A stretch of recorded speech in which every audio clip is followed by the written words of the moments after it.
Hey, welcome. Today, we're diving into a court case that honestly, every single one of us should know about. It's called DK Basu versus the state of West Bengal, and it's the reason there are rules to protect you if you're ever arrested.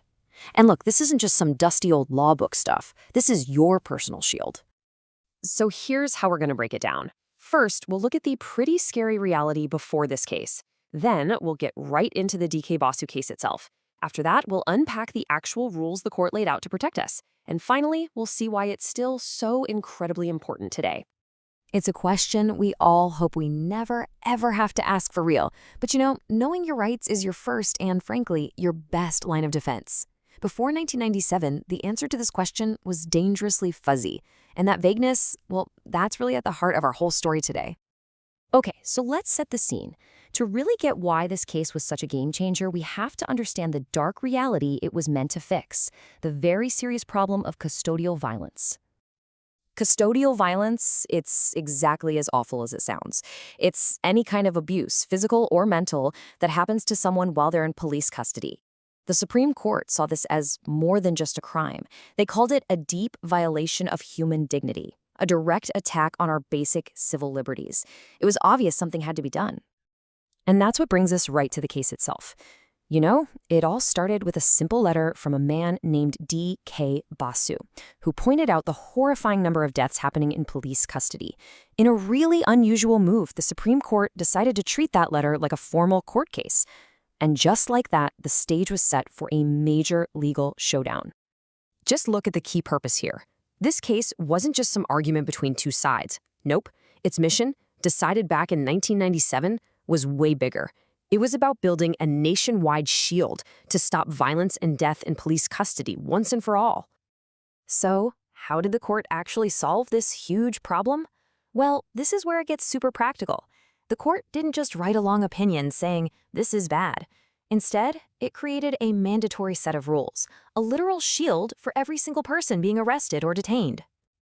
The court laid down 11 specific, totally non-negotiable directions. This wasn't some philosophical suggestion. It was a real, practical checklist for every police officer in the country. And each one of those 11 points was designed to drag the whole process of an arrest out of the shadows and into the bright light of day. Let's look at a few of the big ones. The court said there has to be a written arrest memo with the time and date signed by a witness. Police have to tell a friend or relative of yours as soon as possible. And this is huge. The person arrested has a right to a medical exam to document any injuries they might already have. And finally, everything has to go into an official logbook, creating a paper trail that can't be denied. I mean, this slide says it all, right? It's a total night and day difference. Before this case, an arrest could be this chaotic, undocumented event where things could easily go wrong. After DK Basu, that fog was lifted. It was replaced by clear, documented steps all designed for accountability. It was a massive shift from unchecked power to protected rights. And that brings us to our last section, why this all still matters. So why are we still talking about a case from 1997? Well, because its legacy is literally woven into our legal system, and it is actively protecting every citizen, right now, today.